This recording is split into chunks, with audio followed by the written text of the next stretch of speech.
The advice and opinions expressed by the host of Autism Live and her guests are meant solely as suggestion and should not be in any way construed as child-specific advice. The Center for Autism and Related Disorders advises working with a board-certified behavior analyst who has experience with autism before starting any intensive behavioral intervention. Any choices you make in determining your child's treatment are completely at your own discretion.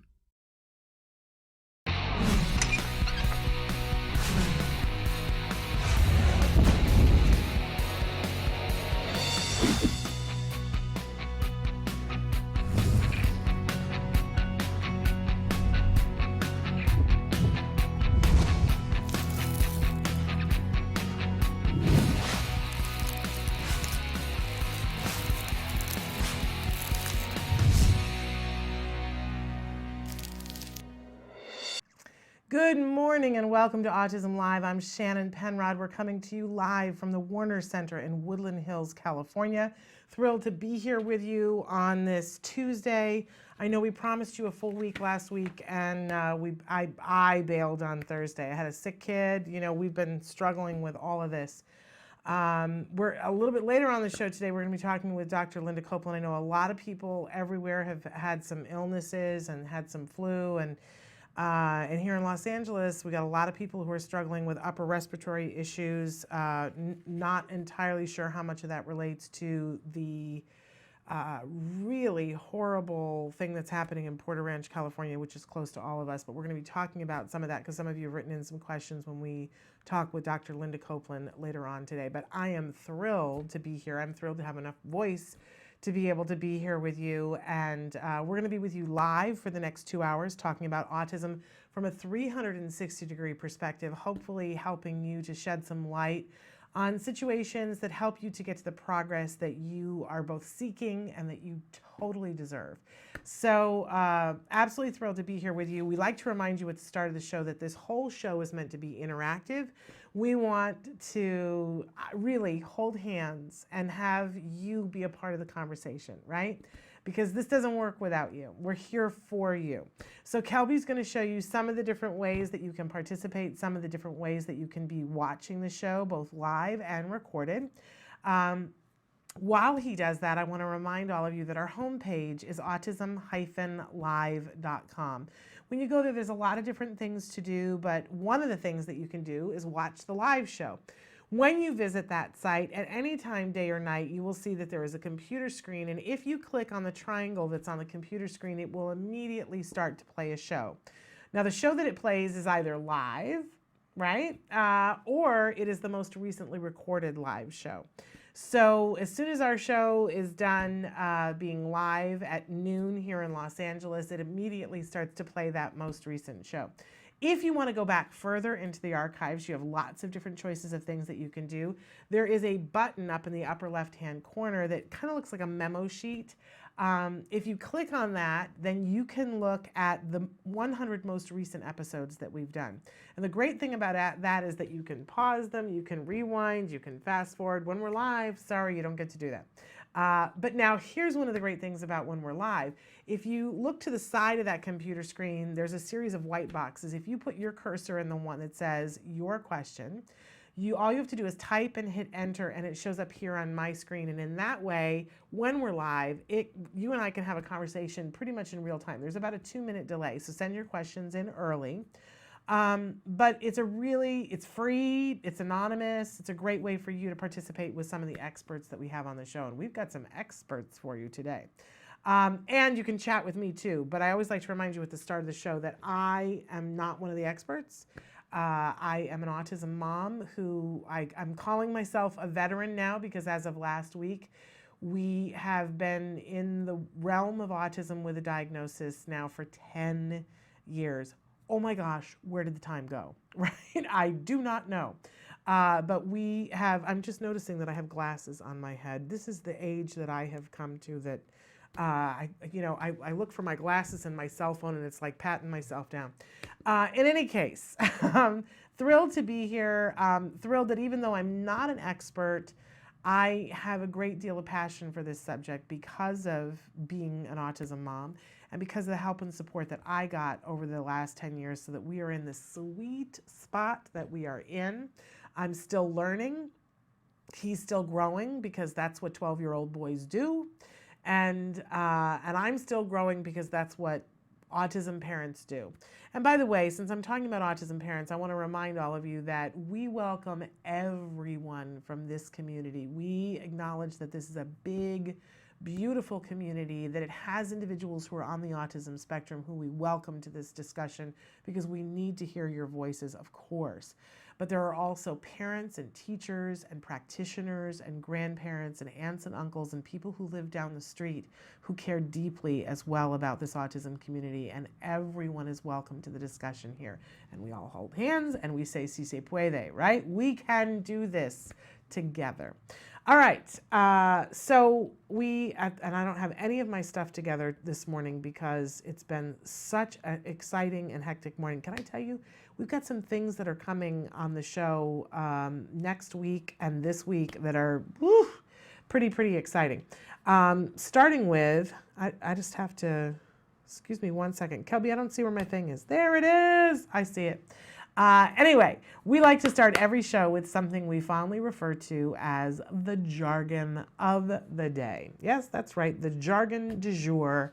This is when we take on one word, one phrase, one acronym, and we try to figure out what in the hey nani are these people talking about? What does this have to do with us? Does this have meaning to me today in my life? Can this help me to get to progress?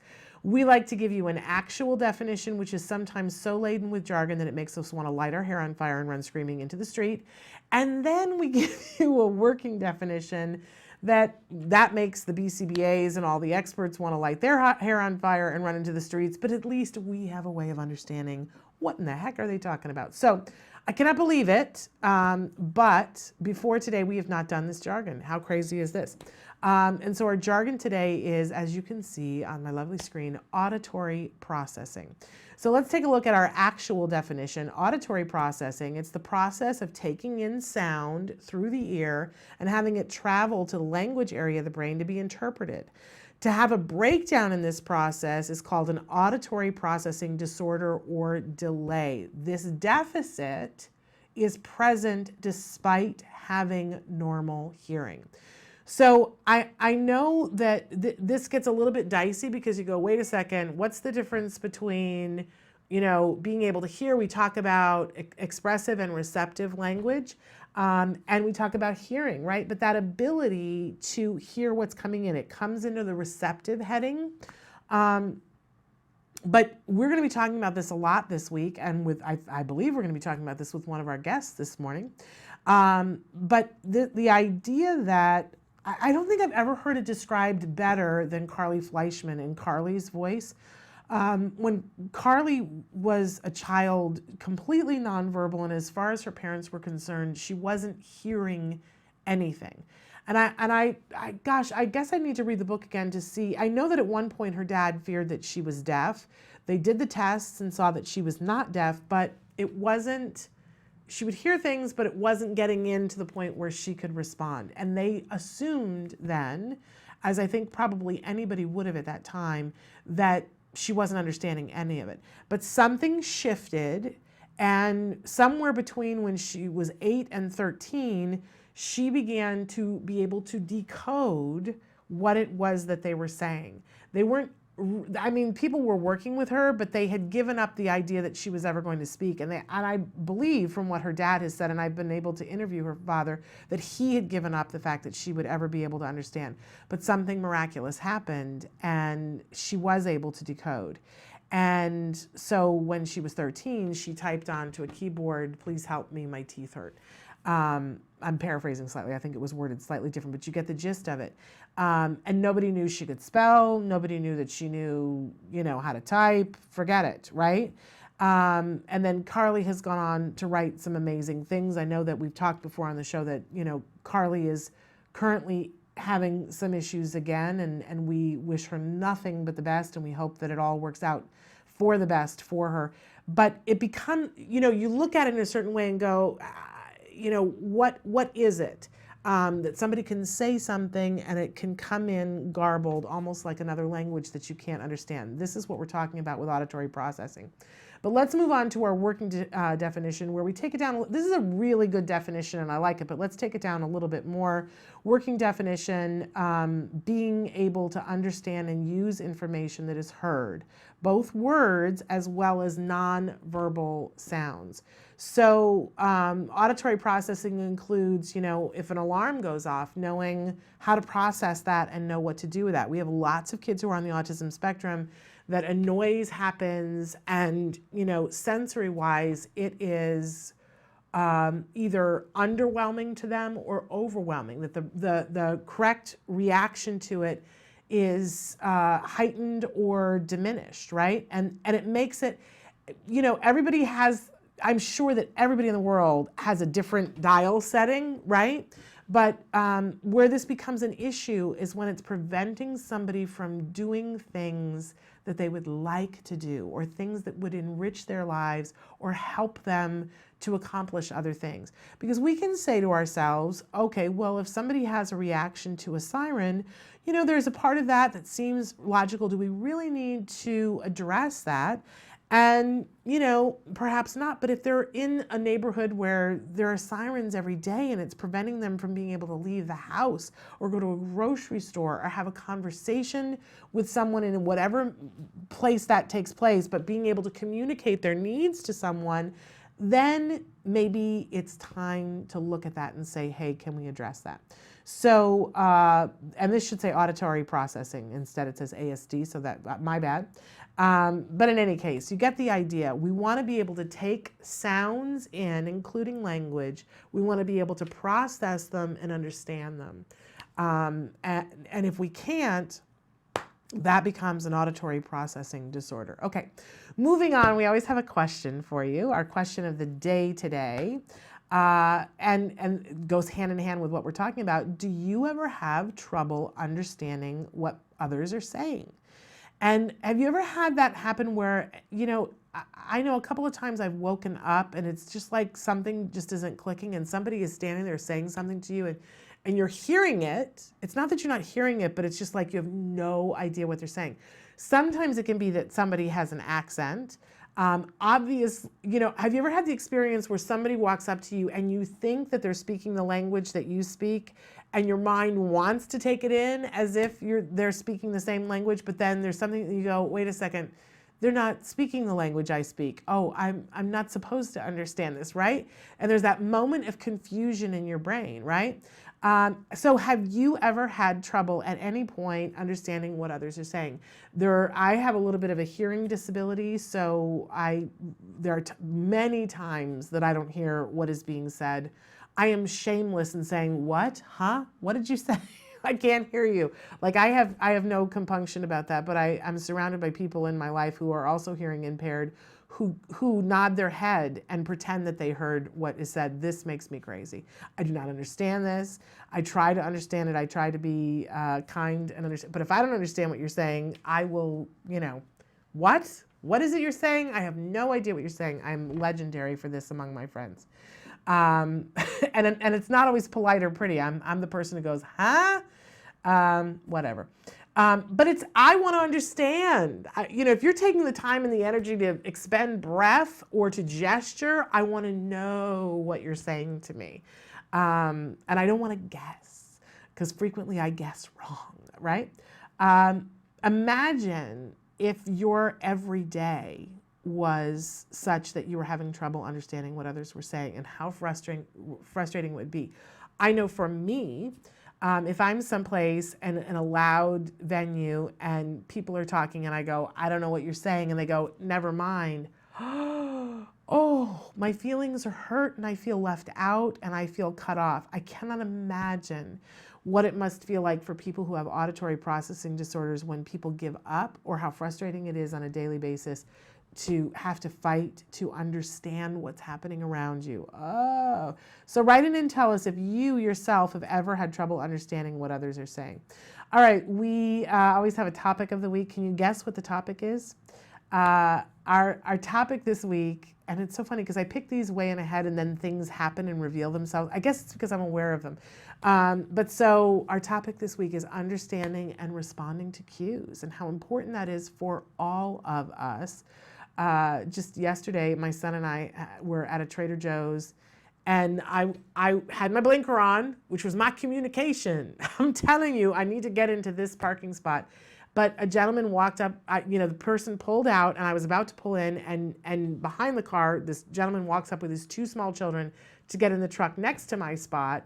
And, it's 2 small kids, and he's got to get them in the car seat. So he's standing in my empty parking space, taking a week to get his children in, and I'm being patient because I know what it's like having kids. But there's a person on the other side who just starts honking and waving to me to go into the spot. Now, I'm completely understanding his cues, but I'm standing there and I've got the blinker on and I'm sitting there in my car and I'm motioning, yes, I'm going into that spot. And he's going, well then go, right? And I'm going, look with your eyes that there are 2 little kids, right? It was crazy. I wish somebody had a camera on it. And he had a better view of the guy with the kids than I did, so I don't know what, but we were missing a cue. And that happens a lot in life, not just in parking lots and not just with individuals who are on the autism spectrum, right? A lot of times it's those of us with the supposed neurotypical brains who are missing the cues from the individuals who are on the spectrum, right? This is a many-sided street and we all have to take responsibility. So we're going to be talking this week about understanding and responding to cues properly. I read a great PowerPoint presentation done by somebody in Australia, a teacher in Australia the other day, talking about how teachers in the classroom need to respond to the cues that are being given to them by individuals who are on the spectrum and respond appropriately. Was superb. I want to see if we can get them on the show so that we can share that. In any case, that's what we're talking about this week and some of the different things that we have going on today. I'm very excited. This morning, for the first time, we have Dr. Michael Leone. He is going to be talking to us about sensory enrichment. This is something that we've heard every single time that we have met with Temple in the last couple of years. She says, this is the study, you got to look at this. This is fascinating stuff. So Dr. Michael Leone is going to be with us and talk with us about that. We have some autism news a little bit later on in the show. Of course, this is also Tuesday, so it's Self-Care Tuesday, and we're going to address that a little bit later on. And then in the second hour, we have Dr. Linda Copeland who's going to be with us, and she's going to be answering your questions. Now, for those of you who haven't been with us before, Dr. Linda Copeland is both a board-certified behavior analyst and a developmental pediatrician. Dun, da, da, da. This is why we call her the unicorn, because she's the only one that's both of those things. So you can be asking a pediatrician all those questions that you have for a pediatrician, but knowing that they also understand, behavioral issues that sometimes your typical pediatrician just doesn't get, right? Okay, so we've got a great show. We've got some questions that came in from you guys over the weekend that I want to get to as well. Lots to take care of. We're going to be joined by our guest, Dr. Michael Leone, in just a few minutes, so stick with us. We'll be right back after these messages. You say howdy, we say hi. Let's get rowdy, let's get wild. Let's get wild. Let's get wild. Let's get wild. Let's get wild. Let's get wild. Hey, welcome back to Autism Live. We heard you. Everybody wants macaroni and cheese. Yeah, but we're gonna make it allergy free. But here's what's the crazy part of this macaroni and cheese. It's actually healthy. And it tastes good. Yeah, it tastes really good. That's the most important part. So we're gonna start. We got our water boiling. There's so many variations on the pasta. We're using today a corn pasta. We can verify with the manufacturer that we have a GMO-free product. So let's go ahead and put that in there. Ooh, and if you don't mind, stir that up for me, Sure. my friend. Now it's sticking a little bit to the bottom. Yeah. Is that okay? We maybe add a little more high heat oil and spread that around again. One thing you gotta know about gluten-free pasta, if you overcook this, it becomes mush. Let's move this guy over to the other burner so you can see what I'm doing. And now we're gonna start with the old macaroni and cheese sauce. What's great is there's a lot of choices for, different soups. And the way that I look at soups, and again, please follow the recipe on your screen right now. I don't like to measure very often. But what I like to use is a creamy butternut squash soup. So this soup is great because it adds a lot of flavor to the dish, but also gives people another serving of vegetables. With kids, we don't want to over season. Maybe with the adults, we can season some for the kids first, pull it out, serve them, and then add a little more, garlic powder or onion powder or other types of things into your dish. So the next most important thing on this recipe is we're going to add in a thickener and the faux cheese. Now some people like their sauce really thick, so you just add in more cornstarch or more arrowroot, so that's not a big deal. How's that doing? You think it's ready? I think it's done. Okay, so why don't we switch? I'll take Okay. that, you do that. Okay. And I'm going to strain this bad boy here. Here, let me turn that off. Okay. Or we're going to cause trouble again. Trouble in Lisa's Yeah, kitchen. no. That's another show. Don't, yeah, right? So I'm going to go ahead and get this all strained. It's a good consistency. So I'm going to check to make sure our pasta is cooked. So really you just want to make sure, just like any pasta, it's a little bit squeezy, a little bit.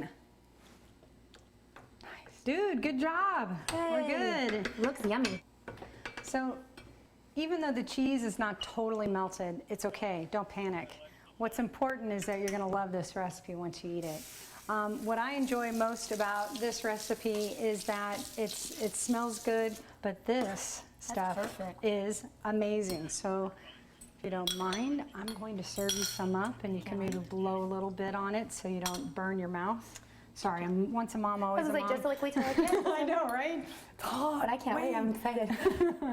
So I'm going to give a shot of this too, but Oh my gosh, that is so good. this is the ultimate comfort food. So Oh, it's so Isn't good. it good? And I'm not just saying that. It is really good. It literally tastes like something our kids would really like. And that sweetness is really, really, really good. So the bonus for us is that when we're serving this to our kids, they're actually getting a full serving of vegetables in this.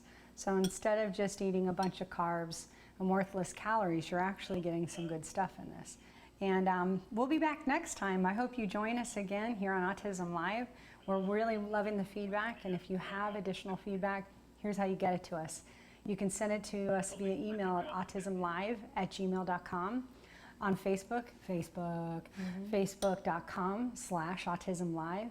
And also there's thousands of recipes waiting for you to discover them with pictures and different things on the Taka website. So you can hit Taka on the web, takanow.org, and we'll be back. Hopefully we'll get to do this again. I had so much Maybe fun. we'll have a little wine, but you got to join us next time. We'll look forward to seeing you then. Bye, guys. We're going to keep eating. You say howdy, we say hi. Let's get rowdy, let's get wild. Let's get wild.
Welcome back to Autism Live. We're really excited because for the first time here on the show, we're welcoming Dr. Michael Leon. Sorry for mispronouncing it before. Dr. Michael Leon is an amazing gentleman. He is the 2014 WG Marquis Award from the American Psychology Association. And he is going to be talking with us today about an amazing study that he's been a part of, sensory enrichment as a treatment for autism. I have to say, Dr. Leon, welcome to the show. And And we're excited to have you on because absolutely every time that we have interviewed Dr. Temple Grandin in the last couple of years, this is the study that she brings up and says everybody needs to look at the study, everybody needs to be aware of this study. So welcome to the show. Why is Temple telling us to be aware of this study? Well, there are now hundreds and hundreds of studies in animals showing that enriched environment, more things to do, more sensory stimuli, cause these animals to be more resistant to a wide range of neurological disorders. That is, they model the human condition in these animals. It turns out that increasing the amount of sensory stimulation actually greatly reduces the symptoms that you have from virtually all neurological disorders that humans have. And so what we did was to try this in humans, and we tried it in 2 randomized clinical trials, and in both trials it turned out that the sensory stimulation greatly ameliorated, reduced the symptoms of autism. In the first trial, 42% of the children who received sensory enrichment had a clinically significant reduction in their symptoms, assessed by the Childhood Autism Rating Scale, while only 7% of those children who received standard care had that improvement. So that changed. We also saw equivalent improvements in the IQ scores of children. Again, the enriched children had a much bigger increase than the children who were on standard care.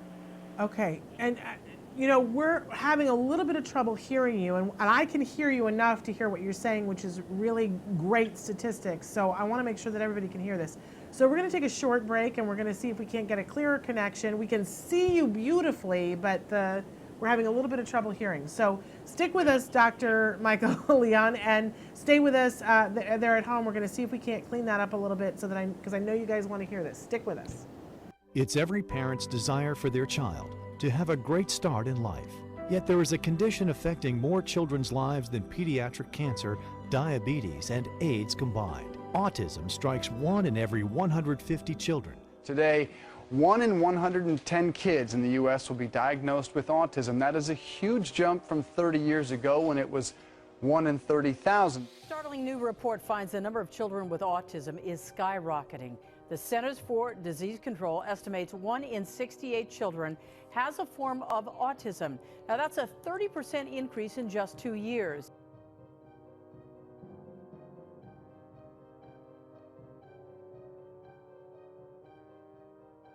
Well, a lot of the children and all the accomplishments over the last 20 years, I'm thrilled.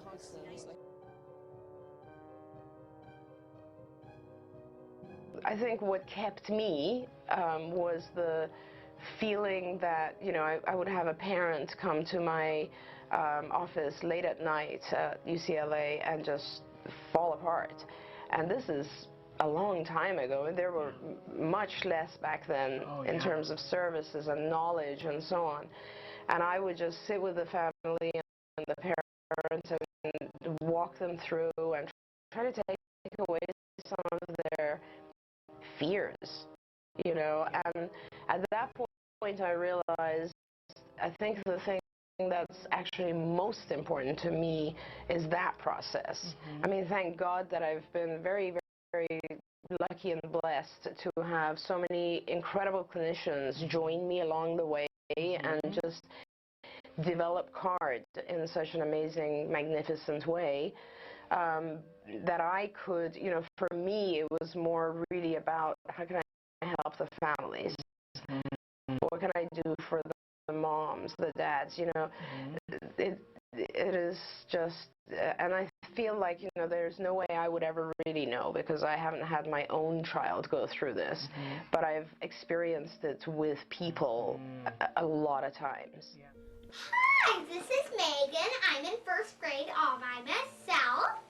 My teachers are so fabulous. I like to read books. I like to go to my friends' birthday parties. I like to invite my friends to my birthday parties. I once had a sleepover with a friend. I I like to have play dates with my friend. I'm the best reader in my class. I like to go to the library.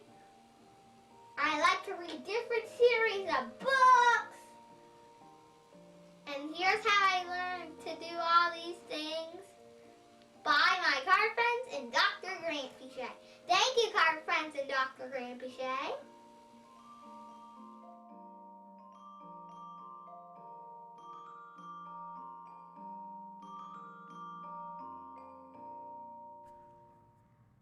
Welcome back to Autism Live. We're really thrilled because we have with us via Skype Dr. Michael Leon. And he was talking with us just a second ago, but I'm going to ask him to repeat some of the statistics he gave us because they were great and we were having a little bit of sound problems, which we think has been taken care of. I do want to tell you, though, that Dr. Michael Leon is at the Ayala School of Biological Sciences. We're thrilled that he's here. Again, I want to remind you that he was the 2014 recipient of the WG Marquis Award from the American Psychological Association. We've invited him to be here today because, as I was saying to him, every single time that we've talked to Temple Grandin in the last couple of years, she has said, make sure that you take a look at this study about sensory enrichment for treating autism. It's amazing. Make sure you look at it. So tell us again, briefly, Dr. Leon, what the statistics are from this study and why Temple is so excited about it. Well, Temple is aware of the enormous size of the basic literature on this subject, and what it is that scientists have shown over and over and over again that enriched sensory experiences turn out to be really helpful to treat the animal models of human neurological disorders. And this turns out to be really important because we were able to take that idea and translate it into a treatment for humans with autism. In our first study, we had all boys, and they were given sensory enrichment treatment by their parents every day for 6 months. And at the end of that time, we saw a clinically significant improvement in 42% of them compared to 7% of those who were receiving just standard care. That turns out to be a really big change in the outcomes of these children. We also found that there were intellectual benefits as well. The IQ of the children increased by 11 points relative to the IQ gains that were seen in children in standard care. So that was the first study. We did a replication study in which the parents again gave their children sensory stimulation every day for 6 months. And it turned out that we found the same improvement in IQ relative to those receiving standard care. We also found that there was an improvement in their atypical sensory responses that typify most of the children with autism. Again, we also found that there was an improvement in their receptive language. Again, that's the kind of thing that you see very often in children with autism. Yeah. We also saw, perhaps the most impressive thing is that when we used the autism diagnostic observation schedule before and after the trial, we found that 21% of those who had sensory enrichment had off the autism categorization. They were no longer categorized as having autism compared with 0% of children receiving care. Okay. And so these are some pretty great numbers, and I think what's super important, we talk about this all the time on the show, it's like, let's get to the progress. And when our kids are making progress, and they're making progress on an area of things that you're describing that sometimes are some of the tougher nuts to crack. I do apologize and I know you guys are writing in and saying we're still getting a little bit of choppy. People are being able to understand you, but the sound is a little choppy. We're going to continue on and see if we can sweeten it a little bit, but Skype, for whatever reason, is being touchy today. But what I want to know, and I know what a lot of parents are writing in and wanting to know, is when we talk about enriching an sensory environment, What does that mean? What does that translate? Can you give us a couple of examples of how you might do that with someone? What we do is give the parents a different kind of sensory exercise, a set of sensory exercises to do every 2 weeks. And this can include listening to classical music just before bedtime, combining fragrances and touch at the same time, showing them photographs and allowing them to listen to music associated with the photographs. It's just what we're trying to do is combine sensory modalities. So what we want are at least 2 sensory modalities occurring at the same time. And what we've shown in our animal studies is that the combination of different kinds of senses gives you a unique pattern of neurotransmitters in your brain. And that turns out to be critical for early learning and early neuroplasticity. And that's something that a term that I'm hearing much more, this idea of neuroplasticity. Can you help us to understand what you mean by that? So again, there's a very large animal literature showing that you can have all kinds of atypical neural responses, but under the right circumstances, you can induce the brain to compensate those atypical responses elsewhere in the brain. So you don't get rid of the problems in the brain. You just sort of jury rig another part of the brain to take over the responsibility for that kind of problem. And it turns out to be able to. And we were clipping along at least a little bit, and now we've lost him.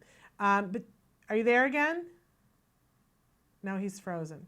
But you know what? That's okay. We're going to get him back on the line so that we can further talk about this and give you guys more information about where you can find out more on how to utilize these techniques to see if there's something that can help you to get to the progress that you're looking for. Stick with us. We're going to take a short break while we get Dr. Michael Leon back on the phone. I got to do the U-turn around the thing? Okay. So, Kelby, do I want the north entry or the south, or does it matter? Okay. Are we doing curbside bag check? Which way, Kelby? Left? Yeah. Kelby, can I go through the T? Yeah, I have a toll tag. Yeah, you go through the T. Okay.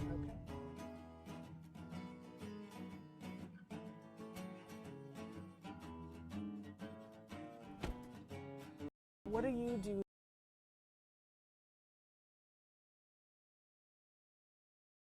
that, like, you could just spend 2 hours doing and have it suck all your time?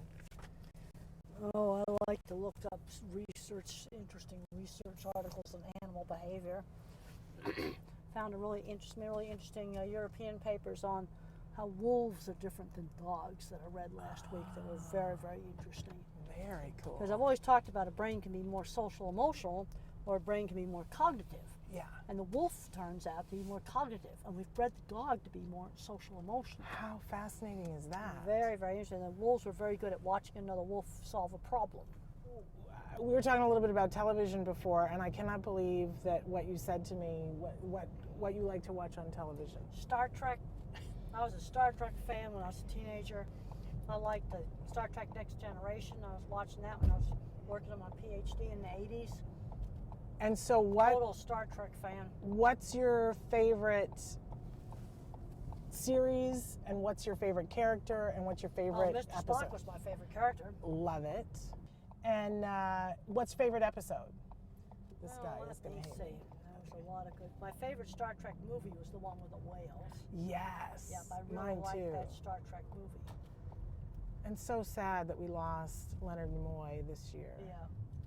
So I didn't know that you like to watch television. Do you like to go to the movies too? Oh yes, I went and saw Gravity. There's certain movies that have to be seen in a theater, like Gravity and Avatar. Yes. I went to see Inside Out in the theater. I really liked that movie. What did you think of that? I liked it. I think about how the emotions interact I gotta be honest, I had said after that I thought that it was going to be a great tool for people to show kids on the autism spectrum about perspective taking. Yeah. About what it's like in other people's heads. Well, no, it's more like how the emotions inside your own head sort of conflict with each other. Yeah, absolutely. So I love The Wizard of Oz, and I love the idea of the ruby slippers. She had the way back home. She just didn't know she had it. Yeah. You see, and I think that's a metaphor for a lot of things. A lot of people have the ruby slippers, but they don't know they have them. They don't know they got the key that can open up the door to a lot of really great stuff. So what would you say was your ruby slipper? Well, I had, when some opportunities came up, like when I designed those dip vats, that was a major breakthrough for my business. And when the head of the feed yard came up to me and asked me if I'd do it, I said, give me 3 weeks. You know, a lot of people would have been too scared to walk through the door. Now this is pre-internet, and I knew it would take me 3 weeks to get some of the information I needed, especially on concrete reinforcement, to design the dip vats. But you did it. I did it. I was on the phone the next day to the USDA to get the drawings on the concrete reinforcement. Wow. Yes. So I want to journey back to childhood for just a second and talk about friends, because a lot of times people ask about friends. Who was your best friend? When I was in elementary school, one of my best friends was a girl named Eleanor. And she was the first girl in elementary school to get the tape wood shop instead of cooking. And I was the second. This therapy can also be accessed online via the company called Mendability, and it's available to everyone. I have no financial. Even though I got bullied and teased, I got friends who shared interests: riding horses together, doing electronics together, doing model rockets together, doing stuff together with other students. So you found, like your mom says about, you found your tribe. Yeah, and you've got to get them in doing things with other people. And you did a lot of theater, and did you sing as a kid? I can't hear you. Yeah, I did. One of the problems I was singing is I couldn't synchronize my rhythm. I can hear you very slightly. Do you still have a hard time doing that? I still have a hard time doing that. Because we were going to ask you if you wanted to sing something in the car. Yes. Well, I think maybe we'll skip that. Good question. But the one question people always ask us is they want to know if you've ever been in love. No, never have. And you don't feel like you're missing anything. I've seen so much turmoil and so many. I'm just sitting here in front of my computer, so I don't know. Model. And yet you gave me really good marriage advice. Pretty much because I'm a good problem solver. You have to take the problem and cut it down. And in engineering, you have to find the root cause of a problem. Okay. What do you think is your secret to your success as a teacher? Well, presenting things really clearly. Yeah. That's really important. Making things interesting. Yeah. I think it's also important that it's something in a class that a student can take home and use. I teach a class in cattle behavior and handling, and I've got a lot of students that are pre-vet that are going to go in the dog and cat. Probably won't be handling any cattle. But I said, you want to design this corral system because it's visual problem solving. You have to figure out how to do it. It's not a cookbook. And then I have my internet project where they can pick out anything in animal behavior, and I make them dig into a narrow subject that I have to approve, because I want them digging into Google Scholar and PubMed, Science Direct, and the other databases. They got to learn how to find stuff online, and I'm finding. Welcome back. We have been having some technical difficulties. We're working on it. Hopefully we have a better sound connection with Dr. Michael Leon. He is here with us right now. We've been talking about a study about sensory enrichment as a treatment for autism. He's been giving us some pretty impressive statistics. We've got a lot of questions that have come in, Dr. Leon. Starting with, somebody wants to know, is there any way that they can get a written form of what you're talking about? Is there a link to the study? Is there a way that people can read more about this? I'm here with the study in front of me, but what's the best way that they can link to that? So the two studies are available on the journal website. It's called Behavioral Neuroscience. And if they look for Wu and Leon 2013 and Wu, Donnelly Epstein and Leon 2015. They can find those two papers online. And there's also quite a bit of good information available, I believe, on the Mendability site. Talk to us a little bit about what Mendability is and what people will find if they go there. Well, the parents of one of the children who did very well in this program wanted to share their experiences with everyone else, and they started a website that will guide people through the entire therapy, and it's available for a small fee. You pay it's $99 a month. You can access the therapy with the occupational therapist helping you. For half that amount, you can get therapy online without the therapists involved. It turns out that the data looking at right now from the online version of this therapy is actually better than the data that we were able to produce with our randomized trials, and that may be because the program online is individualized, and so depending on the progress that the child is making, child's age, child's symptoms, they will use an individualized program for you. And I should mention that I have no financial relationship with that group. And we appreciate you letting us know that, because I think a lot of times people wonder, you know, but so you were part of the study, and Mendability is something that utilizes what you've learned, but you have no financial relationship with them, and I think everybody really appreciates knowing that. And again, so you can go to mendability.com to find out more information about that. Now, there's some more things that people are writing in, and we're still struggling with the sound, and I apologize to everybody, but you know, what Dr. Leon is saying is important, and we're trying to work it out. Somebody wrote in and said, is there an age at which this kind of work is not effective? Have there been any studies on that? Do you have any information on that, Dr. Leon? Yeah, so one of the remarkable things about these data is that there doesn't seem to be an upper age limit for this, the effectiveness of this. The data that I'm looking at now on the online version turns out that children in their 20s still can have the same kind of benefit that children 3 years old have. So unlike a lot of the behavioral therapies where the efficacy of the therapy wears off as the children get older, we're seeing many children 10, 12, 15, 18 years old do very well on this program. And indeed, in our first study, the age of the children was from 3 to 12 years old, and the children throughout that age range did well on the therapy. Okay.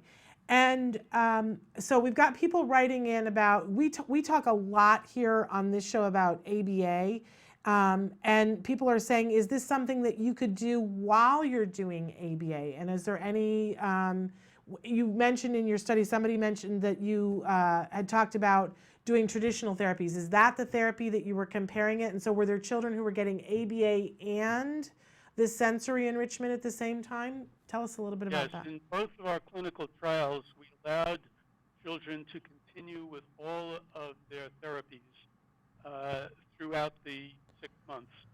And we compared that to children who just remained on their therapies for 6 months.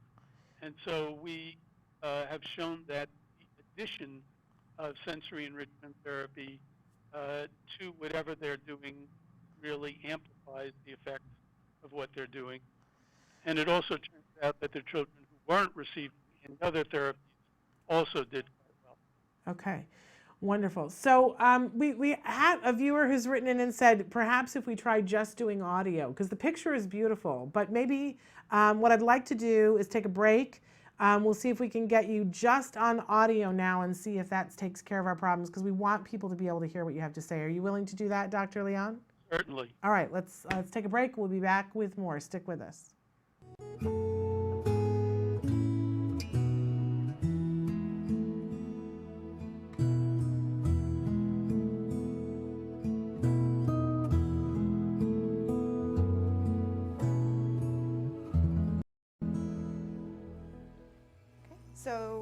down dog next.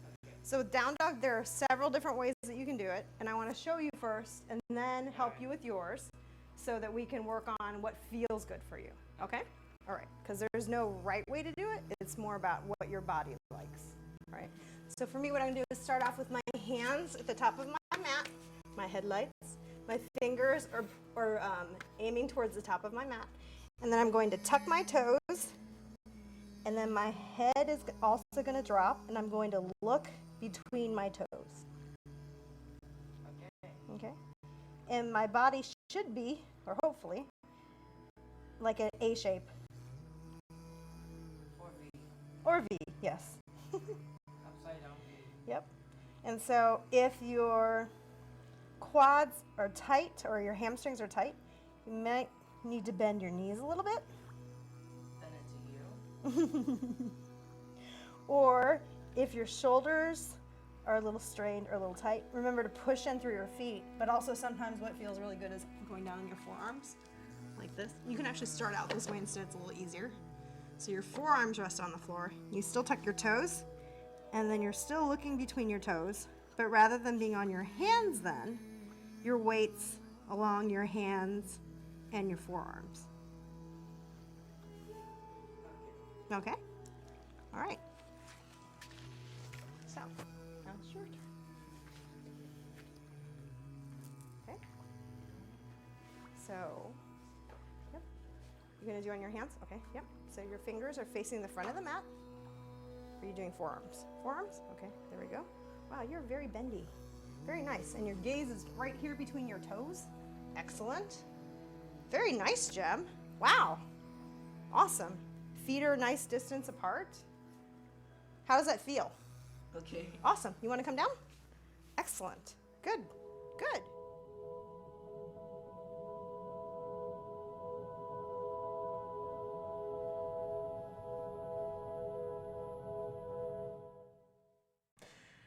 Welcome back to Autism Live. We have with us on Skype Dr. Michael Leon, and we've struggled a little bit with our Skype connection. We said we were going to go and just do audio. It turns out that we are not able to do that today. So we're struggling on. and you know what it means? It just means that we're going to have Dr. Leon back on another time. But I know some of you are able to get enough of the sound that we're making some headway, so we're plowing on. Now, one of the things that we were talking about during the break, Dr. Leon, is what are the range of symptoms that this kind of work has been shown to be effective in treating? So talk to us a little bit about that. Well, as you well know, children with autism have a wide range of symptoms, and it's a highly variable disorder with all sorts of problems that people don't quite know how to treat. And one of the very interesting things about environmental enrichment, as I mentioned in the animals, is that it's effective in treating a wide range of animal models of many neurological problems. And it looks like the environmental enrichment for children with autism has the same kind of effect. So in addition to addressing the core symptoms of autism, this approach is also effective in treating many of the symptoms that accompany autism. For example, sleep problems are greatly reduced, eating problems are greatly reduced. I want to go over these because the sound is cutting out a little bit. So sleep issues, it's been shown to be effective. Eating issues, tell us some more. Anxiety. Anxiety. Mood problems. Mood problems. Interacting with others, certainly. And it's just much broader in its outcomes than the other kinds of therapies that are currently available. And then I also mentioned during the break that looking through the range of the studies, it seems like a lot of them center around the olfactory senses, the sense of smell. And I know that this is something that, a lot of people will poo-poo, and yet there's a whole host of other people in the autism community that have gotten very interested in essential oils and report to me on a regular basis that they're using oils and putting them in diffusers and putting them in their kids' rooms and putting them on, a drop of oil on a necklace, and that they're finding that it helps their children in a wide variety of ways. Is this something that you concur with? What the parents report is that having this olfactory stimulation is important because it calms the children, particularly in the evening, and allows children to go to sleep more easily, stay asleep more regularly. It's a fascinating a way of looking at things. We all know that all of our kids that are on the autism spectrum have sensory issues, and that this is one of the the biggest hills that we have to climb. So fascinating. We appreciate all the study that you're doing on this and all the progress that you're seeing with your clients. It's all very, very hopeful. Again, we want to remind people that they want to learn more. The studies are available online. Tell us again where they can go to get the studies. The journal is Behavioral Neuroscience. Behavioral and Neuroscience. The website is Mendability, M-E-N-D ability. Mendability, and you can go there. There's a lot more information, and as Dr. Leon said, he is not financially associated with them, but it's a great site to find out more information about this, and there is an opportunity to be able to get access to some of the treatment plans through Mendability. Dr. Leon, I thank you so much for being with us. I apologize that our sound issues were a pain in the you-know-what. But it means that we'll just have to have you back on again. That sounds great. I'm happy to do that. All right. Thank you so much for being with us. Thanks for having me. Take care. Bye-bye. Wonderful and patient gentleman. Again, check that out at mendability.com. We're going to take a break, and then we're going to come back with our self-help tip because it's Self-Help Tuesday. Stick with us.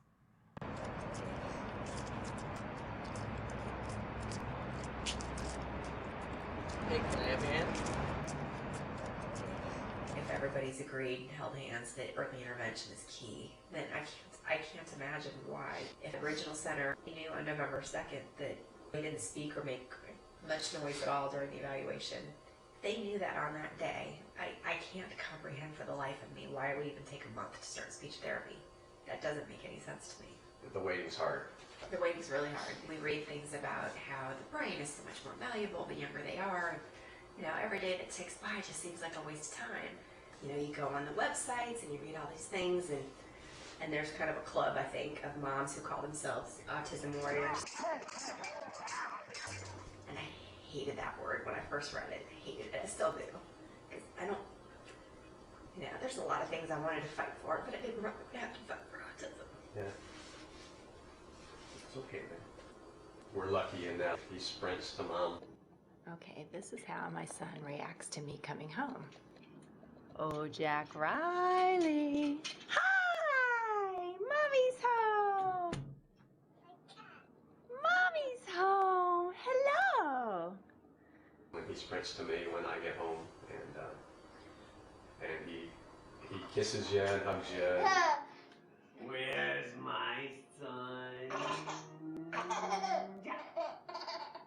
One of the first people that I told when we got the diagnosis was a good friend of mine who knew somebody who had an adopted son who has autism. And had not only fought the fight, talk about autism warrior, this woman founded a whole foundation and was extremely active and extremely knowledgeable, and my friend put me on the phone with her.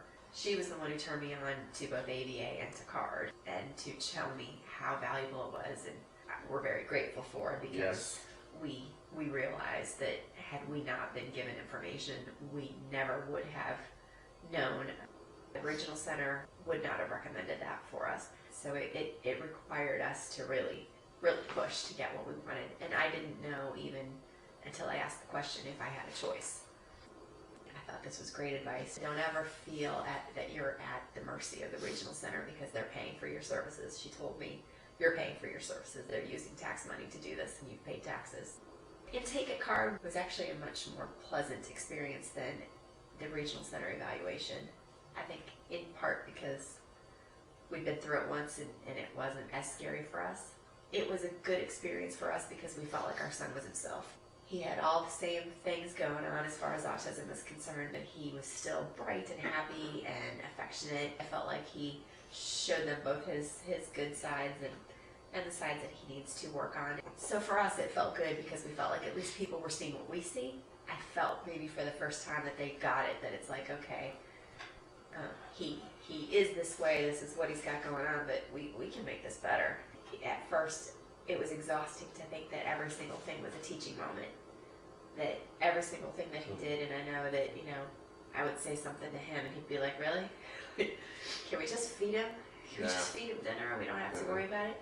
But now even that's not as exhausting because it's sort of starting to become more natural for us, so that it doesn't feel as awful.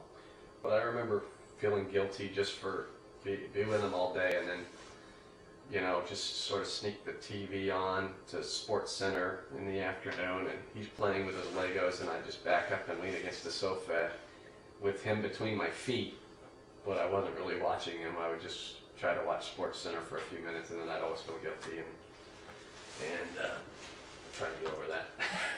So, no more guilt. I think we're teammates. That's the best thing. I feel like she's on my side, I'm on her side. We sort of, we've been lucky that my weak moments are his strong moments. Well, on a personal note, is the camera still on? It is. On a personal note, I would be lost. She really dove in, and I mean, I've Googled autism, and I still don't understand it until she explained it to me. Which is scary because I don't really understand it. Well, that's the point, but she dives to the next step, and I'm just starting to understand the last step, and she's trying to explain the next step. And I told her last night I would be lost if she wasn't doing that, because I wouldn't, I don't think I could. Sometimes I'm reading these things and it just floats over me because I go numb again reading about it. Well, I think in fairness, I think one person in each family has to take that role, because I don't think you can both drive. I think there's always somebody in every family who just takes that role. Yeah. If somebody takes charge, take a back seat. That's the moral lesson in that too.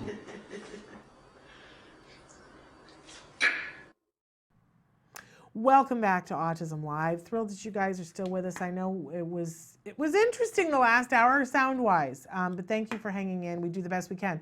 Kelby just said how ironic that we had an auditory processing jargon and then we were in a space where it was hard to hear, and you and I were having to struggle to be able to hear. But we made it through it and got some good information, and that's what's really important. It's Self-Care Tuesday. And thrilled that you guys are here with us. This is a new segment that we're doing on the show. And last week we asked you to moisturize inside and out. We asked you to drink more water. We asked you to apply moisturizer after you had been wet. And so I'm curious to hear if anybody did it more. Did you find yourself doing it a lot, a little bit? Did you notice any kind of a difference? I think I was better at the outside moisture than I was on the inside moisture, although I was better in general at drinking water. And I took several breaks during the day and said, I'm just gonna pound a serious amount of water.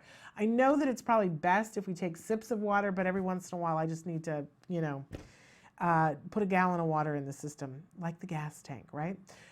So today's self-help discussion and tip is around the notion that silence is golden. We've been talking about auditory processing. We have been talking with an expert talking about enriching our sensory environment, and that part of that is smell. But I want to talk a little bit about what we are treated to hear all the time. You know, I'm old enough to remember a time in which we did not have technology running 24/7. When you stop and think about how much noise there is going on right now wherever you are, you know, there's probably within where you are, there, obviously you're watching us on a computer, so there's the hum of a computer. And it's those low grade sounds. When, you know, when there's one, it's not that big of a deal, but when you pile them and layer them on, it's fascinating to think about. When was the last time that you were in true silence? I have relatives that are in their 70s, and they are very serious about ecology and saving power, and they live here in Southern California. They're serious about saving water, but to the point where they can quote to you, you know, if you have technology like your cable box, if it's plugged in, how many amps it's using and how much water that takes. And so whenever they are not using an appliance, they unplug it. It is not even allowed to be plugged in. And it is fascinating to me, because who do you know that does that? They're the only people that I know that do that. And it is fascinating to me when you come into their home, how quiet it is, that it is a different level of quiet. And there are a lot of people that are suggesting that, especially when we are in bed at night, that we should, you know, either, it's the two extremes, either buy a machine that creates white noise so that it deafens all the other stuff, because a lot of times you don't have a choice. You live close enough to neighbors and there's sounds and things. So to deafen the noise that way, to make it white noise, or to make it a zone in which things aren't plugged in and there is no extraneous noise. It makes it tough because, you know, most of us need an alarm clock to wake up.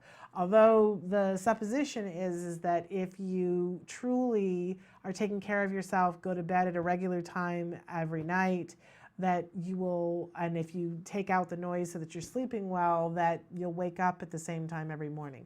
I think that that's entirely possible, but you know, there are some days that I'm going to sleep through the nothing. You know what I mean? But so I'm going to ask you during this week to find a time every day where you can have a minute of silence. And where would that be, and where do you have to be in order to find that minute? And let's put the asterisk after it, as silent as it can be. You may not be able to get it completely 100% silent, but the very best that you can be to get that moment of silence. Because I'll tell you something that I'm discovering is that when it gets silent, the thing that you can never silence is your breath. And that will be, I don't want to give it away, but that's what we're going to talk about next week, is finding time to center our breath. And we're going to talk about that with mindfulness as well. So find a minute, 1 minute, every day for the next 7 days to try to find a moment of silence, a minute if possible.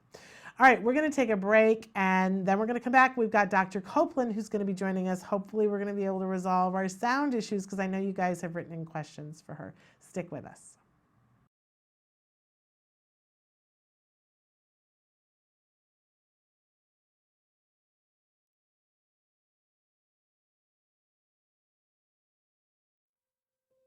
What would you do if your child was hurting? If your family's future was uncertain. If help seemed out of reach. Have you been given no hope? Taka means I am not alone in this. This is the reality for families affected by autism. And today, the number of children with autism is growing more rapidly than ever. Taka unites these families and shows that they do not have to fight this battle alone. Our oldest son, Jared, who has autism, when we first took him to the doctor to get the diagnosis, you know, it's so sad because they offer you nothing. There's no help, there's no hope. One of the things that you learn with autism is being very grateful for even the small milestones. You know, when you first get the diagnosis, you go through all the range of emotions. You know, this can't be happening. Why is this happening? You have to get to a point where it's the emotion that has to be leading is, what can I do? The first thing that struck me was walking to a room and seeing, oh my gosh, we're not alone. And there is this very strong community that's already set. And something I still today associate with Taka the most is hope. To me, that's what Taka means. Taka means hope. It's like you've got all these dreams and goals of what your son's going to do, and you get your diagnosis and you're sent home. And that's it. There's no plan of action. There's no, here's autism, here's what we're going to do to make your life better and help him. It's strictly go home and try to process it and go on the internet. It was devastating, and you just, you go through this 3 week of depression, and then you snap out of it. You have to. And then you start making phone calls and trying to figure out what is autism and what are we going to do. And then we found Taka, and it was life-changing. Autism, there really is no definitive answer. It is trying to find the resources that are out there that can assist you to help your child so that, you just don't feel so helpless at those particular moments. There was direction, and there was hope, and there was a little ray of sunshine that he's going to be okay, and we're going to be okay. I always look back and think we would never be where we are. Carson wouldn't be where he is at without Taka.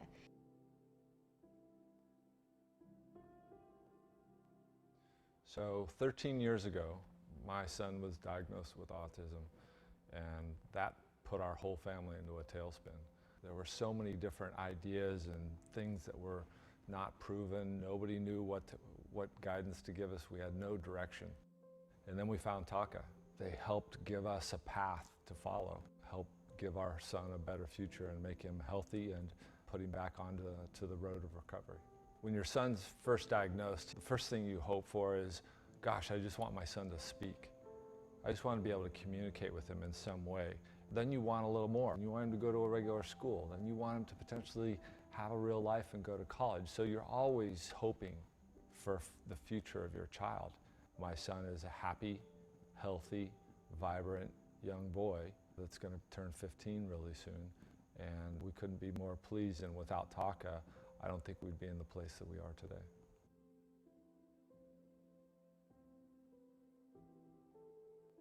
We believe the future is not defined for many affected by autism. There is hope and direction for these kids and their families. Taka is dedicated to providing community, support, education, and hope to families affected by autism. At Taka? At Taka. At Taka, we are families with autism helping. Helping. Helping families. Helping families with autism.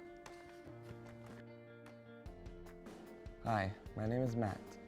I am 19 years old, and I was diagnosed with autism when I was 6 years old.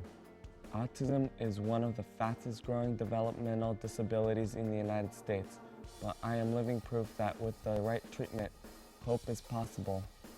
My future is not limited.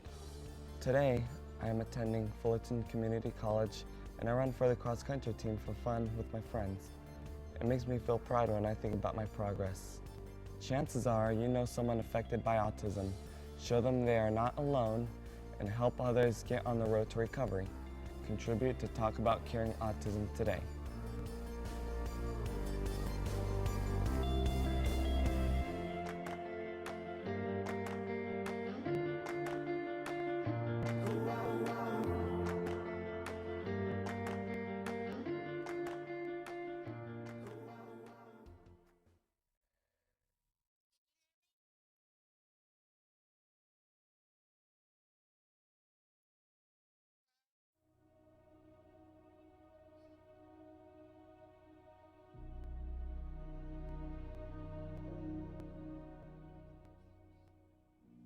Hello there, fellow activist.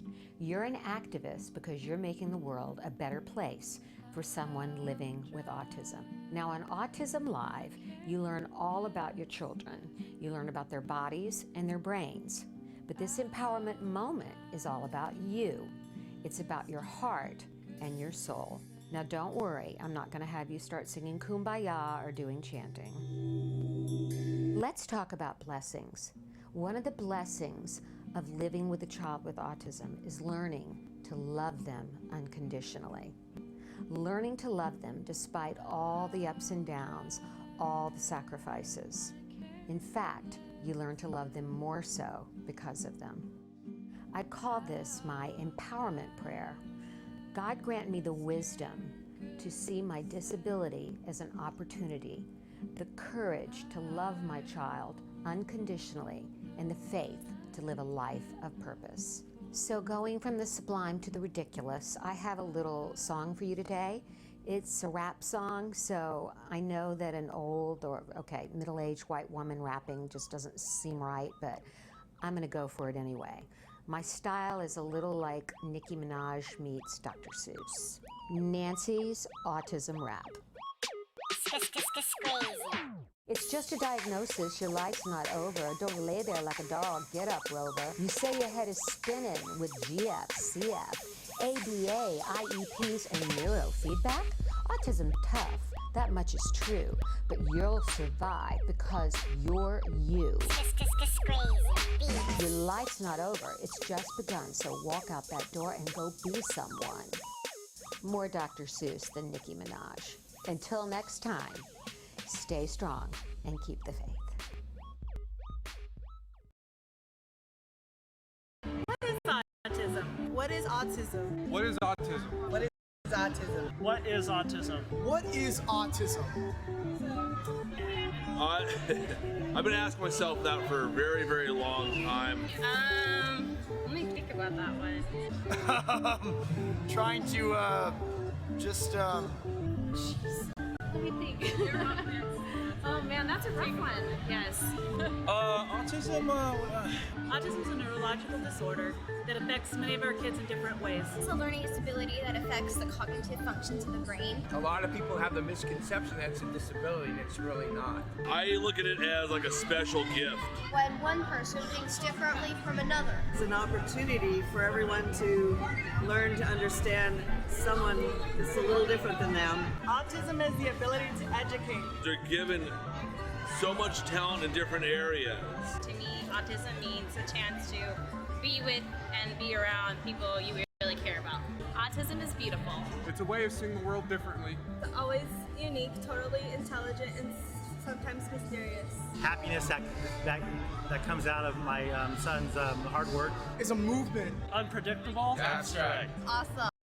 Love. The field I want to work in. Laughter, fun, joy. Autism is beautiful to me. I want you to remember these three words. There is hope.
Welcome back to Autism Live. We are here on a Tuesday with our very special guest who comes with us on the third Tuesday of every month, Dr. Linda Copeland. We call her the unicorn because she is a board-certified behavior analyst, and she is also a developmental pediatrician. And as far as we know, there is only one of those, and who knew that there was one, which is why we call her the unicorn. So thank you, Dr. Copeland. Welcome to 2016. Thrilled to have you on. And we have a bunch of questions from viewers. So if you don't mind, I'm gonna jump right in. Okay. Okay. Do it. So the first question that we had, somebody wanted to know, and this was a question specifically for you, what can I do for verbal stims? And I know sometimes we leave behavioral things that are, behavioral for our other BCBAs, but you are, as we said, both a board-certified behavior analyst and a pediatrician, and they specifically wanted to talk to you about it. So what do you recommend for verbal stims? Should we define what a verbal stim is, first of all? Yeah. A verbal stim is when a person engages in sound or talking, and they're doing it to stimulate themselves, not necessarily communicate. So that's the basic meaning of it. And I think back to an example with my son that he still has some verbal, I call it stereotypy, but we used to call it verbal stims too. Right.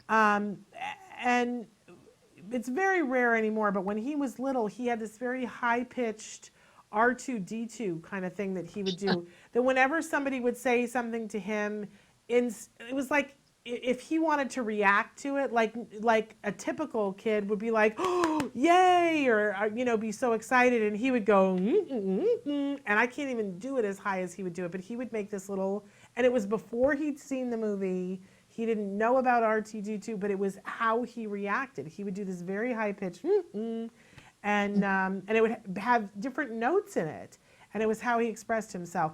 And he would do it on his own. He would sit someplace and just make those high pitched noises. So, and that's just one example. Kids do all kinds of things. Yeah. But so what do you recommend? Well, my approach is behavioral. I don't know anything medical that's guaranteed to work. So what I would say is if the child has ABA therapy team, I would talk with the ABA team about treating them, taking some data and coming up with a treatment program. And generally that consists of a technique called response interruption and redirection. And if the child doesn't have an ABA team now, with the change in California law, the family could ask the child's doctor to write a prescription for ABA. Okay, wonderful. I love all of that. I want to move on to this next question, and I want to say we are having a little bit of sound issue still. I'm hearing an echo. Am I coming across? It's sort of the same thing that was happening in our last interview, that it's we have you and it sort of cycles in where it gets louder and less. And I'm sure it's hard. It's always hard when there's an echo when you're trying to concentrate and you hear yourself. It's hard to. So thank you for pushing through. We're working it out. We have new equipment, and I don't know whether it's Skype or our new equipment. But boy, am I interested to hear what you're going to say to this one, because we had a lot of questions that came in about what's happening in Porter Ranch, and I picked one that I thought was sort of all-encompassing of what a lot of people are thinking and a lot of people are concerned about. So somebody wrote in and said, we live close enough to Porter Ranch that I'm concerned, but far enough away that I'm not in a relocation zone. For those of you who are less aware, they've relocated more than 2,000 families in the Porter Ranch area. But this family lives outside the relocation area. So she says, I'm stuck here with 2 children on the spectrum, both with lots of immune issues. First, we were told that it was methane. There was a gas leak there that is pretty severe. And that was what we were all told, was that it was methane. That was escaping, and that we could definitely smell a smell. Now there are some news outlets suggesting that there is benzene in the emission. I know of at least one family that had an air filter installed in their home by the gas company because of benzene. My question is, will an air filter help? Should my kids be wearing masks when they're outdoors? Is there a mask that will screen benzene? And I want to say, Dr. Copeland, if anybody's watching who is in that area, what we heard yesterday, even after I sent these questions to you, is that apparently if you request a filter, even schools, you have to request it, but if you request it, that they will give you a filter. But I'm curious, is a filter going to be enough if we're talking about benzene? Okay, well, this is a little bit beyond my area of expertise, so take my thoughts with a grain of salt. As far as the question of wearing masks outside, there's no mask that filters out benzene.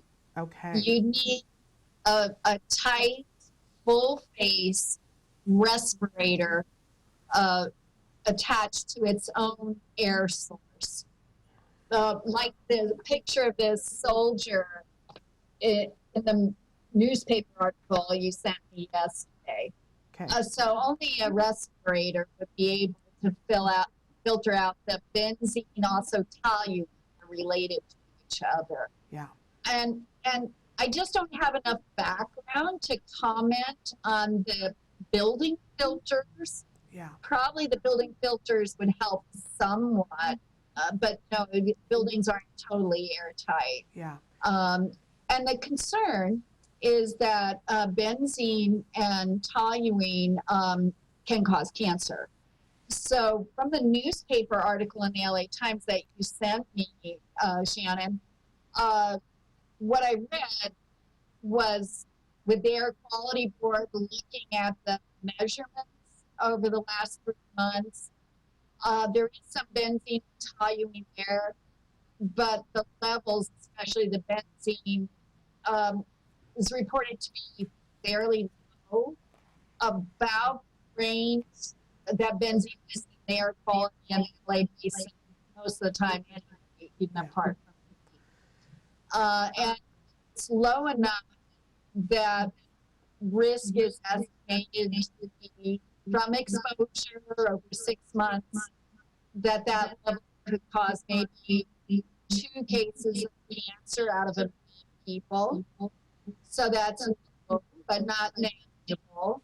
And let's hope they're accurate in their measures of air quality, and the risk is no higher than that. So that's about what I know about it. And I want to refer people, the article that Dr. Copeland is discussing, there was an article yesterday in the LA Times, and actually I think there was one 3 days ago talking about the specific levels of benzene, and that a report had come out saying that it's, over a period of time, it's in line with what it would be anywhere in Los Angeles because we choose to live in a big city. But I appreciate knowing that there is not a mask, like a put-on mask that will filter out benzene. I think that that's really good for us to know. I want to take a short break because we want to see if we can clean up the sound a little bit, and then we're going to come back and talk about some of the things that are more pressing a lot of people with the flu and with flu-like symptoms around the country. So we'll come back with more with Dr. Copeland after these messages.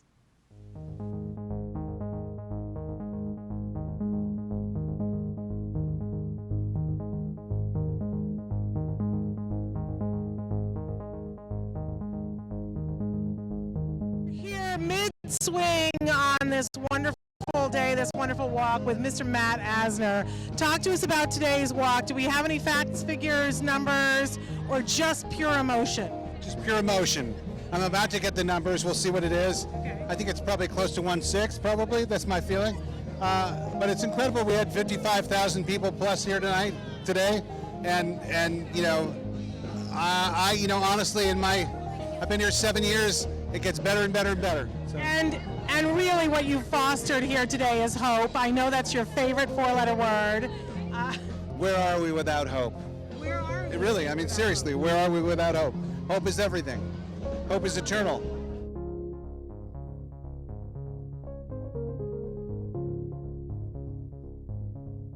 This is a pretty big event. Every year I love it. What does this event mean to you? Well, I just think it's great that you see so many people coming out to support, autism.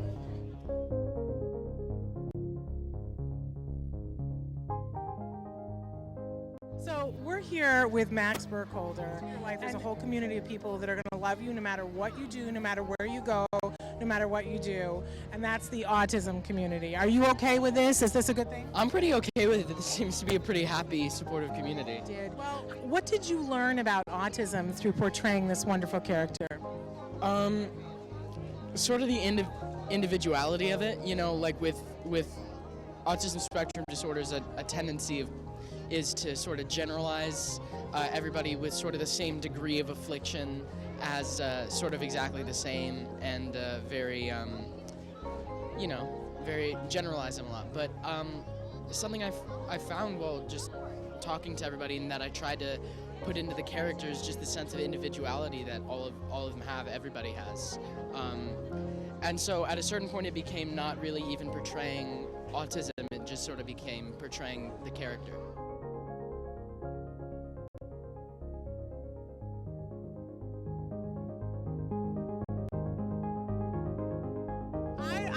to say thank you on behalf of everybody for what that's you very do sweet. To bring awareness and to raise money. That's a tremendous, tremendous legacy. But as a dad, you've got other things that you're doing as well. Yeah. I want to know, as a family, if you have any advice, what's been something that's been helpful to you personally? You know, get your autistic kids out in the community. I mean, my son's got a guide dog, so he goes to a lot of cool places. He surfs, he skis, does gymnastics. He's actually trying Hebrew school. I'm not quite sure if he knows what's happening there, but he does all kinds of cool things, and he has a lot of friends. Right now, most of his friends are the adults who take care of him, and over time, hopefully he'll have more friends who are his age, and you'll see him walking around, and people won't be nervous around him. The dog's been very helpful with that. It's like the dog is like the most infectious thing in the world. Like, everybody wants to be near the dog, and he sees that, and he gets some of that affection laid onto him. So as a family, you know, we're just there to support Tyler and make him happy.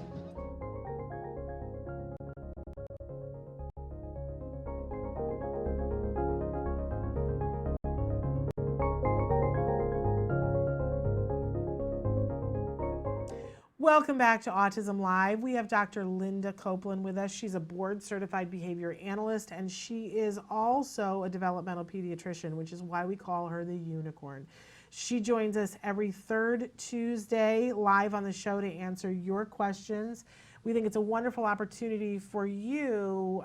I know as a mom of an individual who's on the autism spectrum, you know, we make regular trips to the pediatrician, and I happen to have a great pediatrician. But he often asks me questions about how do we make that work behaviorally, right? And how great is it to have a pediatrician who gets it from both sides of the aisle? So we absolutely love that. Now, it's flu season, and we had a couple of questions that came in about antibiotics and things like that. Somebody wrote in and said, my son had a sore throat with a rash and very goopy eyes. We did an amoxicillin antibiotic with clava something in it. He got better, but then he started having cramps in his low belly. Now he's on a Z-Pack, and I'm giving him a probiotic. Still, he's coughing. What can I do to get him all the way well?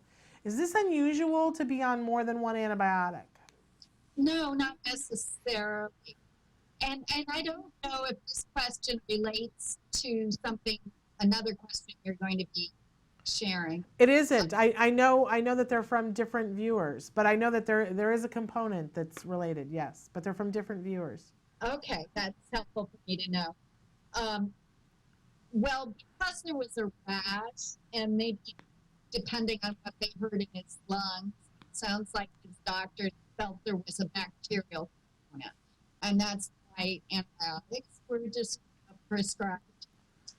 Antibiotics only work on bacteria. They don't work on viruses. And the amoxicillin with clavulinate, that's the same thing as Augmentin. Augmentin is a powerful penicillin. It's more powerful than amoxicillin because the clavulinate, the bacteria aren't as resistant to it. So he got better, but Augmentin is known to be very hard on the GI tract. It's not unusual to get low belly cramps from it. So the probiotic can help in healing that.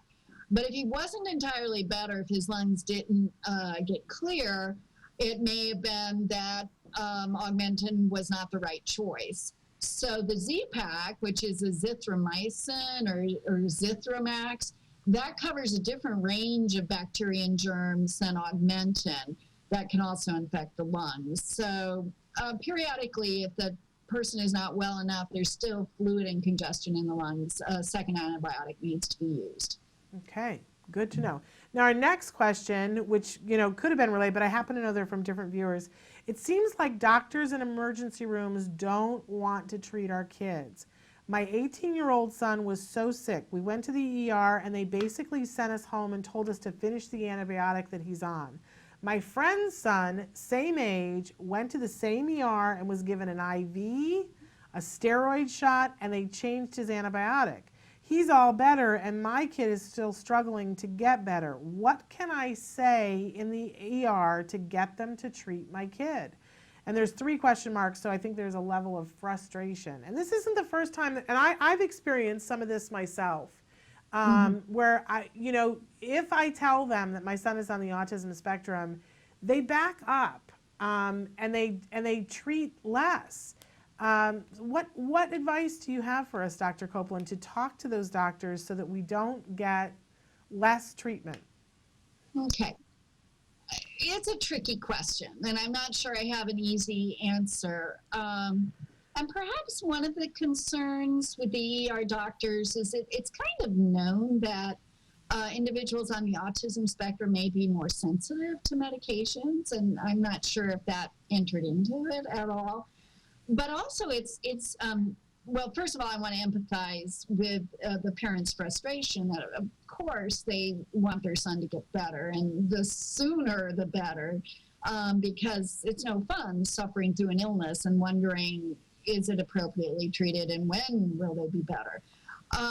But in fact, I don't know offhand whether, the ER might have done the appropriate thing for him.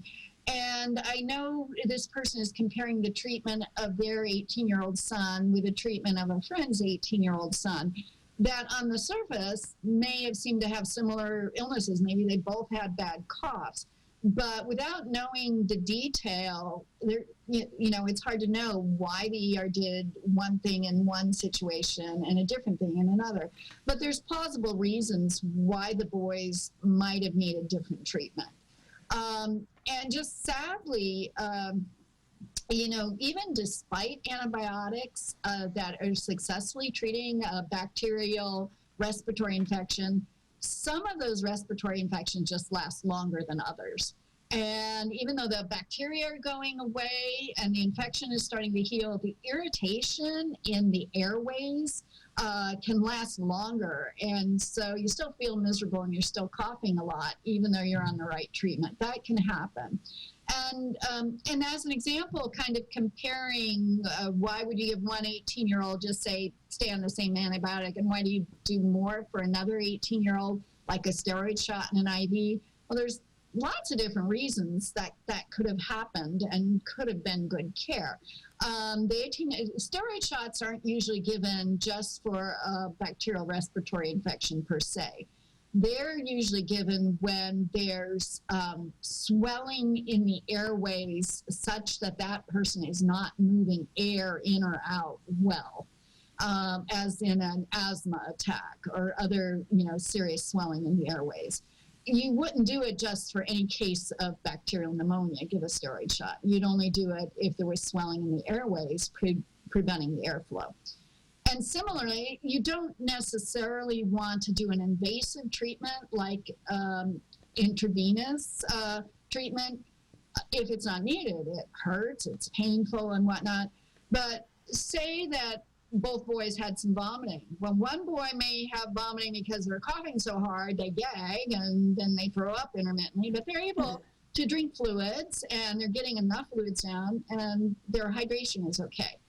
Another boy might be vomiting so hard they can't keep any liquids down and now they're dehydrated. Well, it would make sense in the one case to start an IV and give some IV fluids for the boy who can't keep anything down. But you wouldn't want to do that for the boy who's just vomiting from gagging on the cough, but is otherwise drinking fluids okay. So it's really hard to compare, the two cases. But when in doubt, because we don't expect parents to be medical providers, if you think there may not have been adequate treatment and or it seems like your child's slow to recover, that's where, like you said, Shannon, you have a pediatrician who's really good and you can really trust. So you and the pediatrician know your son much better than an ER doctor. That's where it's good to just touch base with the child's primary care doctor and say, is this adequate treatment? Why is it taking longer to get better? Is this just a matter of time that we need some more time and supportive care, like natural decongestant with chicken soup, if you can tolerate that, or herbal teas? Or could something have been missed? Is different treatment needed? Did I explain that well? Does that actually, I think you explained it really great, because I'll tell you what I heard is that, a lot of times as autism parents, it's so hard not to judge everything and go, well, is my child in every circumstance, is the teacher being this way with them because they have autism. You know, we're constantly, you know, is my child doing this? We're comparing constantly. And a lot of times we jump to the conclusion that when somebody treats our child differently, that it's because they have autism, and sometimes it's not. So Yes, I loved hearing that, you know, we have to take those other things into consideration, but I also love that you empowered us that if we feel like it's not happening, that we do have other avenues, and that the ER may not be the best one. You know, and I think I think that it helps us all to expand our brains a little bit, which is probably, you know, as you were talking about it, I was thinking, oh, okay, you know, we were all sick over the holiday break, my husband, my son, and I, and we all got treated differently. And our symptoms were slightly differently. I mean, my husband ended up with an inhaler, I did not. And, you know, so even, and in our case, we saw the same doctor. So it is possible that everybody needed to be treated differently, and it's important for us to remember that. So I loved your answer. Thank you. I'm going to move on to a question. Somebody wrote in and said, what can I do to help my daughter with her menstrual cramps? And they said, this is new territory, help. Yeah, it's a huge question. Yeah. It's a huge question for all young women because significant menstrual cramps are fairly common and, you know, can be especially tricky in young women with autism spectrum. Yes. So definitely there are some home remedies that can help, like at the time of the cramping, applying heat, taking a warm bath, a warm pad on the belly might offer a little relief. Trying to keep regular exercise all throughout the month, and even including during the menstrual period, some gentle yoga stretching and whatnot can be helpful. And there are some natural food remedies and herbal remedies that could be considered. I like to go to trusted websites discussing different treatment options. And one website I really like is from the Mayo Clinic. So they review some potential remedies. And another that I think is pretty good that focuses on alternative home remedies, it's called, I've got it somewhere, the Top 10 Home Remedies. So www.top10homeremedies.com, all one word.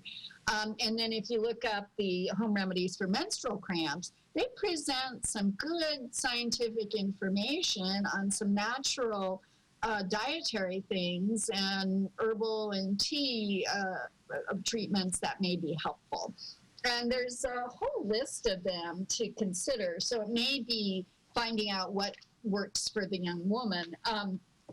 So you can make tea of ginger, of basil, of cinnamon, just a small amount of cinnamon and like a quarter teaspoon and a cup of hot water, fennel. You could do black strap molasses in warm almond milk if they can't be on regular milk because of the casein. Chamomile tea. You could try to eat 2 tablespoons of flaxseed daily, all month long, but especially in the days before your period and during the period. And the flaxseed you can sprinkle on your cereal or yogurt or salad or put into a smoothie. And then papaya. And what all of these ingredients have is they have different kinds of nutrients, but all the nutrients tend to relax uterine muscle because it's the really tense contractions of the uterine muscle that cause the release of substances called prostaglandins that contribute to the definite pain and kind of inflammation that goes along with it. So I would refer people to those websites to, learn, like for chamomile tea, you want to steep it long, 10, 15 minutes to get a fair amount. Same with the ginger and basil, they give the actual recipes for how much. And pycnogenol from pine bark actually has a phytoestrogen in it, may be helpful. And then you could also consider pain relievers over the counter if your child can tolerate them, such as Motrin, which is ibuprofen, and Aleve, which is naproxen. They're what we call non-steroidal anti-inflammatories. The thing is, not all children on the autism spectrum tolerate those kind of pain relievers. If they don't tolerate the Motrin, they might tolerate Tylenol, which is acetaminophen. But there is one theory in terms of detoxification that perhaps some individuals on the autism spectrum don't detoxify Tylenol very well. So you have to kind of use your own judgment and knowledge of your child if you use the over-the-counters. And then there are some prescription pain medications the doctor can give, like Ponstel. If you tried all these natural remedies and the pain relief is not enough, sometimes a prescription will help. And it also, if you've done everything you could and they're really severe, kind of disabling cramps, you'd want to check with the doctor to make sure there isn't a medical condition going on. I've even seen very young teenage women around 16 actually have endometriosis throughout their abdominal cavity, and that needs to be diagnosed and treated by a gynecologist. Wonderful. A lot of information there. It also, as I'm sitting here with my cinnamon and cardamom tea on the desk here, it's Celestial Organics. All that tea sounded really wonderful. And there are some that if you go to a specialty store that are already many of the things that you've mixed together so you don't have to make your own tea. I'm not that enterprising. But as you were talking, I thought, oh, it's so funny because when I was a teenager, I'm of a significant age, and I remember all the girls were starting to take over-the-counter medicines for menstrual cramps, and people were trading that medicine around my junior high and high school like crazy, and a lot of it has caffeine in it. And I remember people getting sick on it. I was always so angry because my mother would hand my sister and I a hot water bottle and say, go put this on your stomach. It actually helped, and now you don't have to have a hot water bottle. They have those gel packs and other natural packs that you stick in the microwave and then put them on, and they feel great. And I thought she was so backward and behind the time, but I watched girls get sick on some of those caffeine medicines. Their Midol. Oh yeah, that's like not a great thing for a lot of our kids who are on the autism spectrum. So yeah, and there's a new technological invention called a TENS unit, which is a transcutaneous electrical unit, which used to only be available by prescription and used to be extremely expensive, but now they make units for home. And it's just two little electrode patches you put on your skin, and it gives a gentle current that almost feels like a massage. And it can help muscle, skeletal muscle cramps and pain too, but it can give some relief if you put it on your belly. There you go. Great, great advice.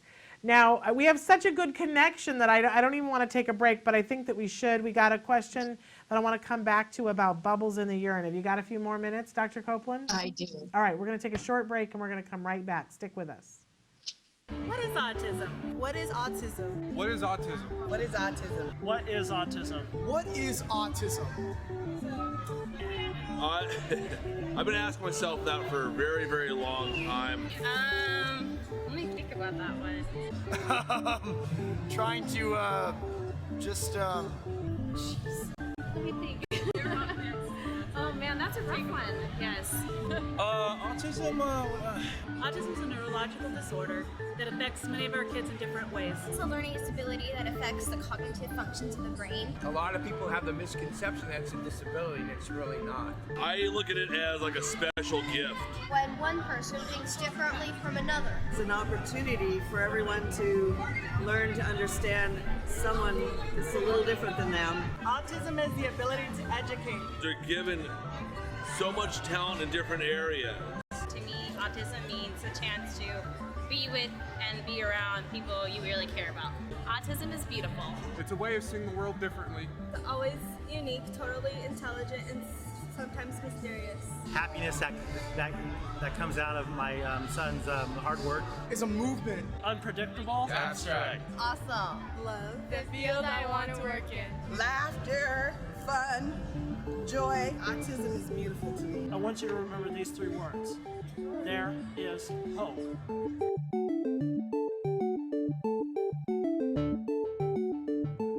Welcome back to Autism Live. We want to thank Kelby for being the amazing person that he is and working out the technical difficulties. We have with us Dr. Copeland, that we refer to her as the unicorn. She is a board-certified behavior analyst and a developmental pediatrician. She's answering your questions. I know we've had a bunch of questions that have come in the last few minutes. Unfortunately, we only have time for this one that I said that we would answer about the urine. But for those of you writing in about diet and gut and methyl B12 and all of those things, we are going to, and the glutamate, we're going to answer those the next time that she's on. So make sure that you stay tuned for that, and I apologize. But this question says, this question is for Dr. Copeland. I hope she can help me. Recently, I've noticed that my son's urine is very bubbly, foamy. There are no chemicals in the toilet to make the bubbles, so it's definitely the urine. Also, it's more in the morning than later in the day. I did a urine dipstick test and it showed increased SG. When I spoke to the doctor, she said it's nothing to worry about, but obviously I'm still concerned. Thank you for an amazing show and an opportunity for us parents to be heard, and they said lots of love. What do you think, Dr. Copeland? Oh, okay. As far as the bubbling and the foam, I think I would agree with the doctor. It's less concern if it's in the toilet, even if it's coming from the urine striking the toilet, than if it were at the tip of the urethra. So for a male, if they sense that air was coming out right at the tip of their penis along with the urine, that would be abnormal and could suggest a medical fistula between part of the GI tract, which does have air in it, and the urinary tract, which should have no air in it. Okay. So if the bubbles in the foam are right at the tip of the penis, at the opening, that's abnormal. As far as the bubbles and foam in the toilet, on the dipstick, the mom mentioned that there was high SG. High SG stands for specific gravity.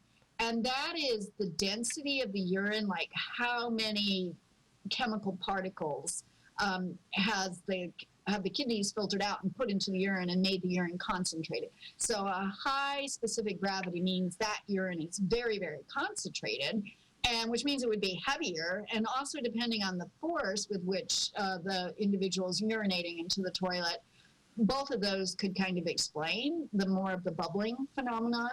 But it also suggests the person may not be drinking enough water, that they actually need to get more fluids, drink more water, especially during the day, so the urine isn't so concentrated. But it's not, I agree with the doctor, it's not a serious medical concern, but the mom's paying attention and thinking about it and asking good questions.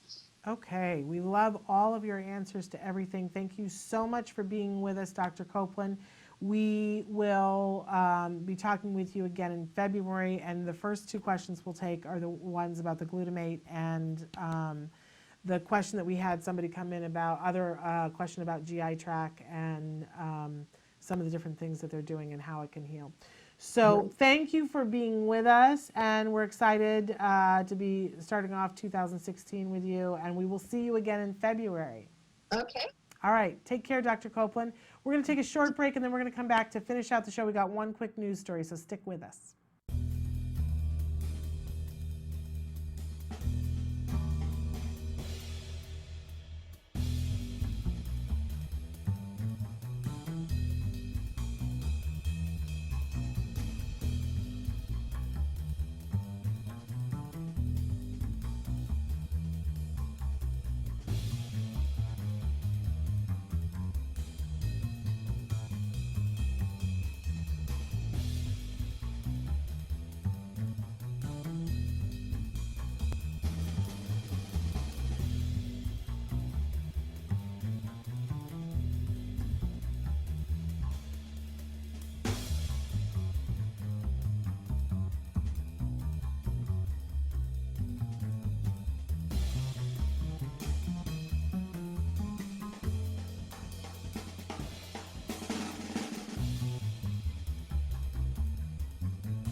Welcome back to Autism Live. It's been an interesting show, if nothing else. A lot of good information, and we thank Kelby for riding through our technical difficulties.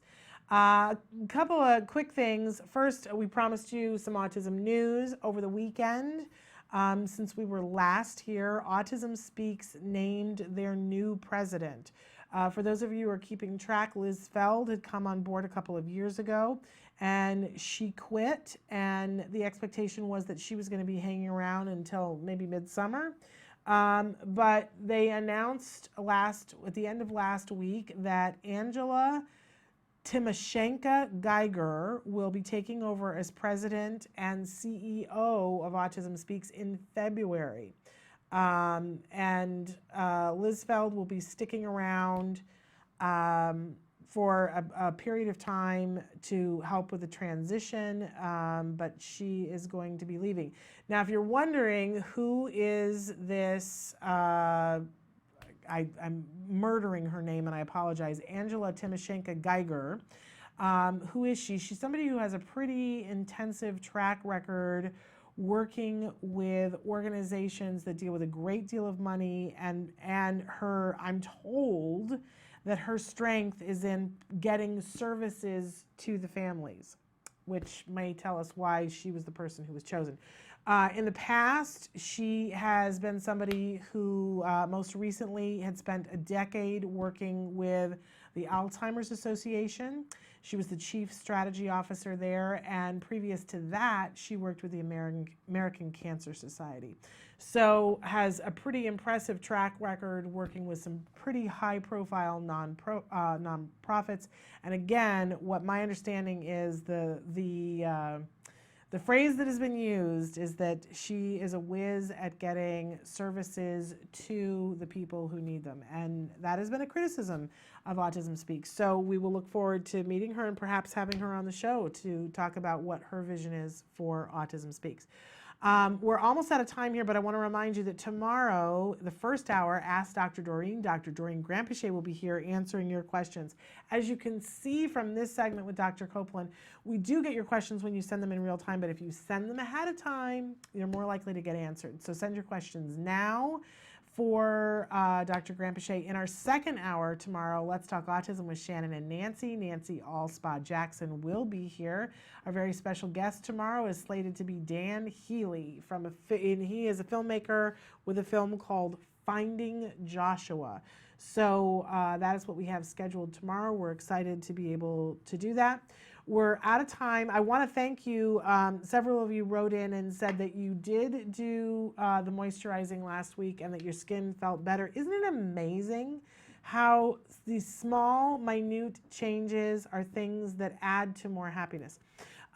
It's kind of what happens with ABA too. I've been talking a lot lately about all the small, minute things that they did with my son that have led to big things happening.